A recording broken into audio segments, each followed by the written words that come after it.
listening to the Unleash Greatness podcast with your host, Jonathan Mitchell. The best in personal, emotional, spiritual, and business development. Hello, everyone. It is I, Jonathan Mitchell, and this is Unleash Greatness podcast. Thank you so much for tuning in once again. Today is Tuesday, MBA Musings Day. I will be going through some things I've been learning this last week in the MBA program. Hopefully it inspires you or helps you in your business or whatever else is going on with you. But I just want to make sure I did a shout out to our sponsor for today, which is naturalmedicinemamas.com. So they are very, very close to me as well. I just want to let you know I've used their products, love their stuff. They have natural medicine and alternative medicine dealing with overall health and anxiety and sleeping and all sorts of amazing things. So if you go to naturalmedicinemamas.com and check that out, they have some amazing stuff. So thank you so much for doing that. Today, we're going to be rocking and rolling, going over some MBA principles and some things from this last little while. Hopefully, this inspires you to get going. Please tune in, and let's get going. Thank you.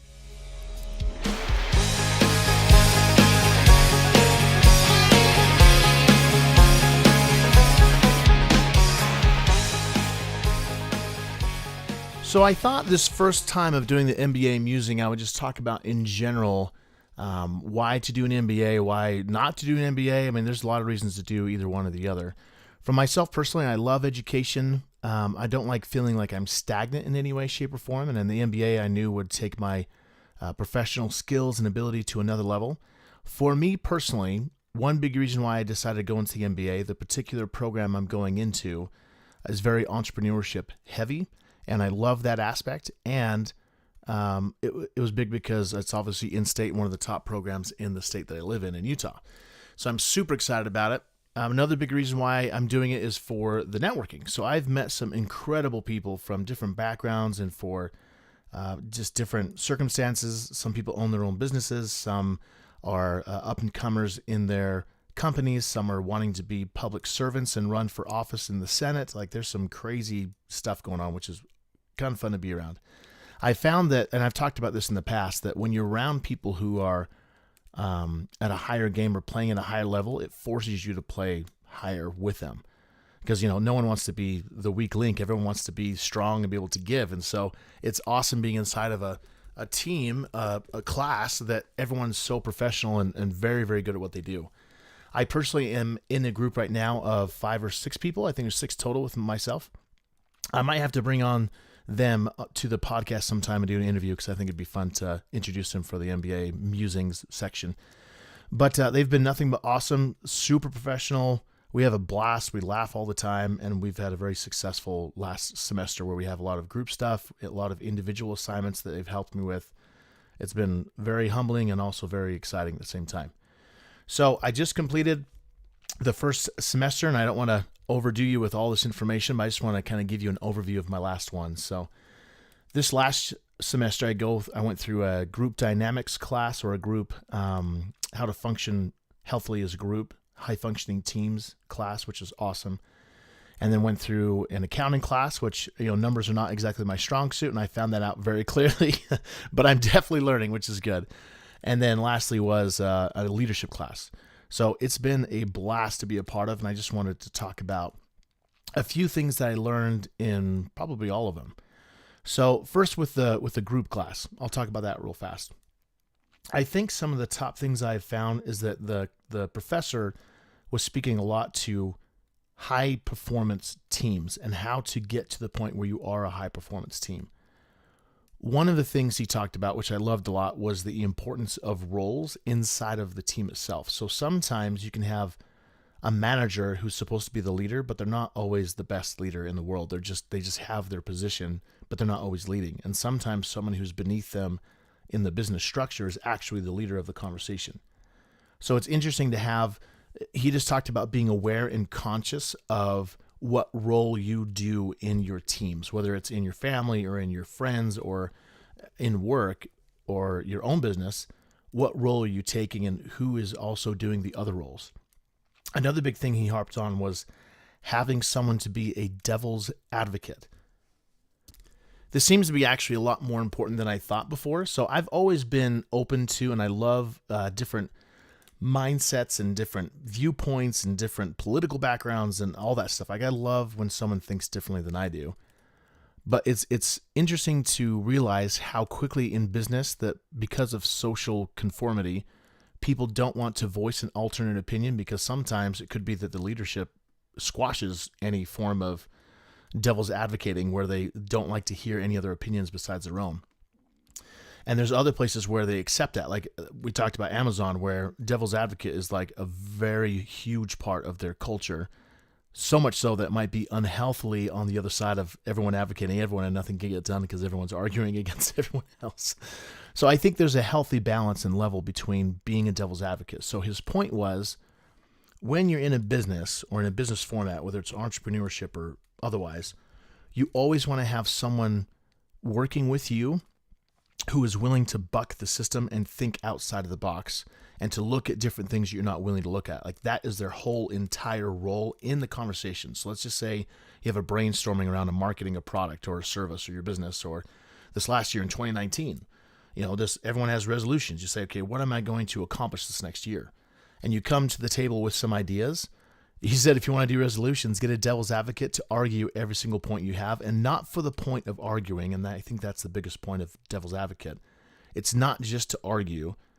It's for the point of finding the best option and not being willing to settle for what you think is best on the first go around of your brainstorming.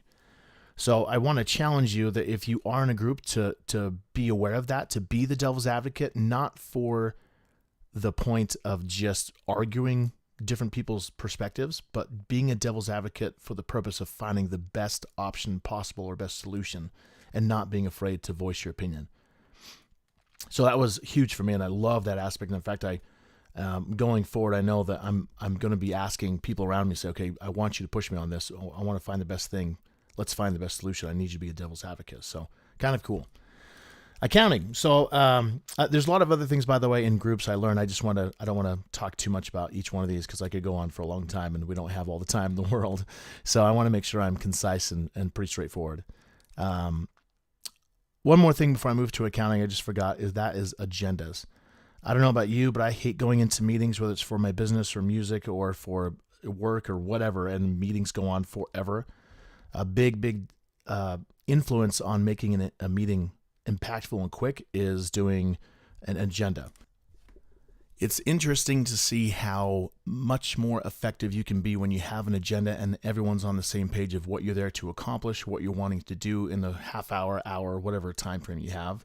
Setting the agenda, communicating the agenda, and making sure everyone's on board then makes it easier. So when someone gets off topic, you can say, hey, today our purpose here is to talk about this thing. We can talk about that after this meeting, So super impactful. And I think if you have any issues with meetings or getting things done, setting an agenda, make sure everyone agrees, and hold to that sucker like crazy.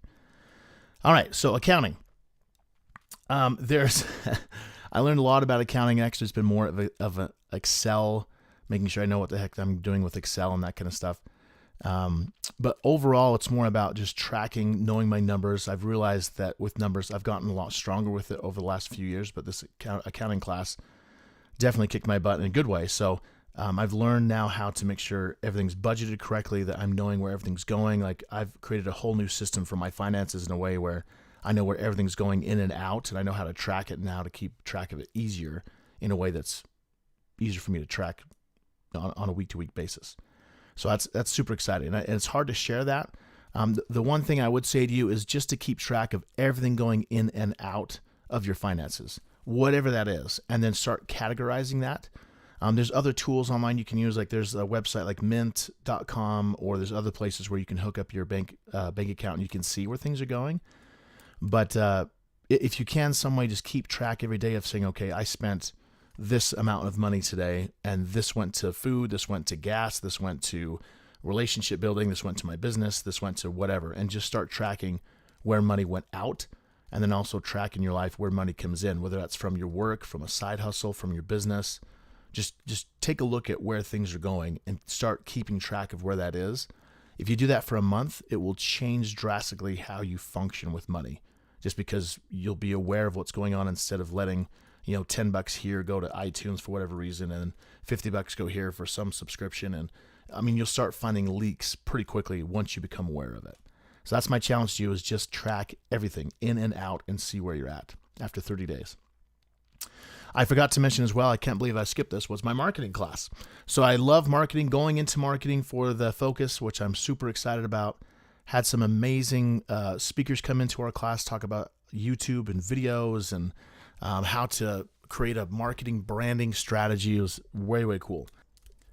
I think one of the biggest takeaways I had from the marketing class was, if you're going to do a business or work with a business, or like if you're even in your own branding of your reputation of yourself, because even if you don't have a business, you are branding yourself as an employee if you're going that route, or branding yourself as a business or entrepreneur or whatever. Like, we're always branding ourselves. It's being aware of what the brand means and what you stand for.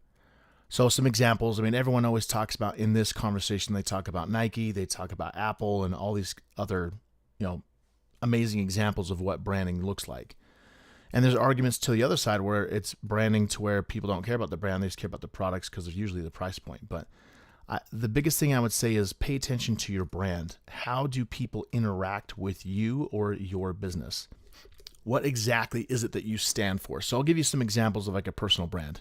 So when you think of The Rock, Dwayne The Rock Johnson, when you think about him, what do you think about? So for me personally, I think about fitness, action movies, extreme stuff, like a guy who has no fear. He's come from a place where 10 years ago he was ridiculed for his movies, and now he's like one of the hottest actors out there. Like, I think he's an incredible example of getting above and beyond where he was held back from. I think he's awesome. He has a personal brand, and he uses that brand to his advantage to have TV shows and movies and all that stuff. Like, people know, The Rock's brand. So that's a personal example. Apple's another example. When Steve Jobs left the company and then came back, his whole focus for the first year, was helping people remember and show them what Apple stands for. So they went from like having 150 products down to 30. They super focused on what was working, what they wanted to stand for, which was, his whole focus was to remind people that Apple stands for the crazy creative people, and celebrating them, like Einstein and Tesla and all these other people who have made some crazy changes in our lives because of their willingness to think outside the box. That's what Apple's about. And all their products moving forward were about intuitiveness, creativity, user-friendly, like just that kind of right-brained mentality. And you can see that from all their products. Like, they went from doing the computers to jumping into phones, which we think about phones, we think about iPhone, where it wasn't always the case. Apple wasn't always in phones. They weren't always in music, but yet you can't talk about music without talking about iTunes. So they have let their brand extend themselves into different product lines and different services that made sense and was cohesive with their brand. So that's another thing you want to think about with your business is, what is your brand? What do you stand for? And to think about that is just saying, if someone came into my business, into my office, into my realm, what would they experience? What do I want them to experience? Professionalism, fun, straightforward, numbers, competency, trust. Like, what is it you want to display? And everything you do, everything you market, your office, your area, everything has to be focused around delivering that message, which is definitely eye-opening. Last but not least is the leadership class. So I'm actually halfway through. It's split into two parts. This next class is going to be pretty exciting. There's a lot of writing involved. We have to read a lot and write a lot. One of the books she has us reading right now is one of my favorite books out there. In fact, speaking of which, I'll probably do a book review of that this week. So tune into that. There's some amazing content in there I'm going to help share with that book. But the biggest thing I'm learning with that is just learning your own leadership style and what kind of influence you have on other people. I'm learning that good leaders, and of course I've known this before, but it's just been hammered in again, that good leaders are the people who are willing and able to bring out the best in others and make them good leaders as well. The leaders that are more of a dictator standpoint are good leaders and they have good leadership principles, but they don't want to help anyone else progress because they want to stay at the top and have control and power and all that kind of stuff.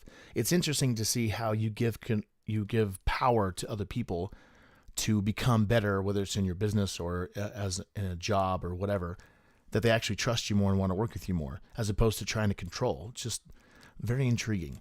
One of the things we talk about in the leadership class is looking at leaders in the past that we have, famous leaders that have some pretty heavy negative consequences behind their actions, and those who have some amazing track records and done some incredible stuff. So as an example of the negative type leaders, it's Hitler.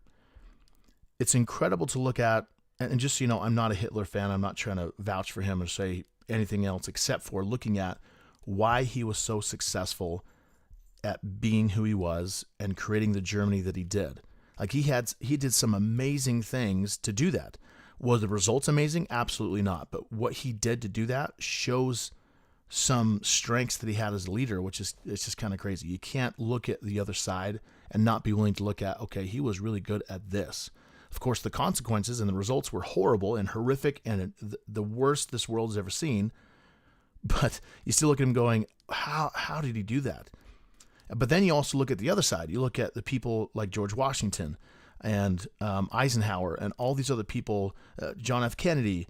You could talk about Ronald Reagan or the Bushes or Obama or even Trump. People with Trump, people follow him, his leadership style. Everyone has a different leadership style. Everyone responds to those leadership styles differently. Which one do you want to bring on yourself? And which one's going to be healthy to create the biggest impact in other people's lives? It's just interesting. You look at different people saying, how does Obama lead? How does Trump lead? How would Hillary Clinton would have led? I mean, it's just looking at what is the difference. You take those differences and you say, how would I be in a leadership standpoint? How do I lead? What kind of standpoint? What kind of perspective? What's my come from? How do I come across to people? Do you inspire more people to be a leader? Do you inspire them to have more power? Do they trust you? Do they work with you? It's interesting because the more you talk about the leadership standpoint, the more you talk about yourself and what you need to change or shift, which I've realized I have a lot to work on, which I'm totally okay with. But as far as a takeaway from you guys, I would just say, take a look at how you lead others.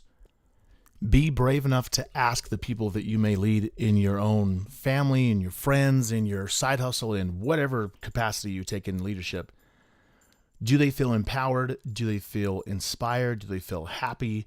Are they excited about moving forward? Are they looking forward to working with you as a leader? And then be willing to take their feedback and implement it in a way to where you can be the type of leader that they'd want to work with again. It's just very interesting to be willing to look at that kind of aspect. I hope these MBA musings are going to be helpful for you. I'm super excited about this next little while. If you have any topics that you would like to hear about, regarding this, please let me know. Would love to talk about it. I am excited for the future with this whole project and look forward to sharing more of the experience and the classes and probably bring some of my classmates on. It'll be a fun time. So I just want to say thank you again for listening in. So thankful for your support. This is Unleash Greatness. I am Jonathan Mitchell. Have an amazing day. We'll talk to you soon.